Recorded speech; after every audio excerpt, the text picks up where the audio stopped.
Jonas era um profeta ferido. Eu estava aqui a meditar na palavra do Senhor num grupo de mulheres que a gente tem ali, e uma das meninas falaram sobre Jonas, que estava meditando sobre o livro de Jonas.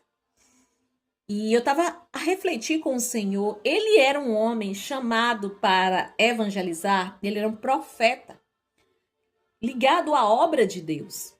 E eu estava meditando sobre alguns comportamentos de líderes, de pastores, enfim, homens e mulheres que Deus colocou em suas mãos a responsabilidade de evangelizar, de cuidar de vidas. E a irmã falava sobre a questão de Jonas, né? Ser um cara resistente à vontade de Deus e queria fazer a vontade dele. Mas olhando a história de Jonas, o que a gente pode ali entender é que Jonas era um profeta ferido. Ele tinha essa resistência com o povo de Nínive em razão dele ter sido ferido por aquele povo, por ele ter testemunhado a perversidade daquele povo contra a tua casa, contra a tua comunidade. E aquilo ainda não tinha sido tratado em Jonas. Por isso que ele resistia àquele povo. Por isso que ele dava mais valor ao pé de planta que fez sombra para a cabeça dele do que aquele povo que Deus ainda assim, mesmo sendo perverso, Deus amava e tinha propósito. E muitas das vezes nós que somos líderes, o que eu posso observar é que se a gente não cuidar do nosso coração, cuidar das nossas emoções, da nossa alma, do nosso psicológico, a gente pode colocar em risco o propósito do Senhor através das nossas vidas. Você pode estar matando pessoas ao invés de cuidar delas por causa de seus problemas mal resolvidos, por cura que ainda não foi realizada dentro de você.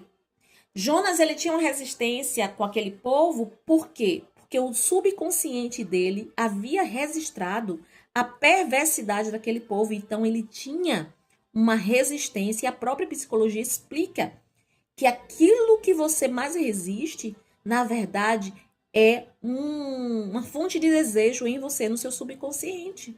É o que mais você deseja.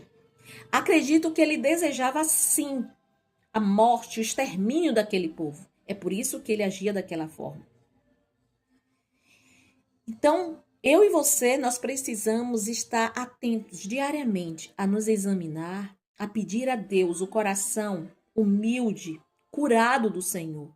Tudo aquilo que tiver dentro de nós, porque a gente não é imune às dores que acontecem dentro na nossa casa, na nossa parentela, no meio da comunidade, no próprio ministério, a gente não é imune.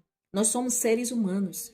E quando nós entendemos isso, que somos vulneráveis e precisamos da cura diária do Espírito Santo, a gente não compromete o ministério que o próprio Senhor nos entregou, nos confiou.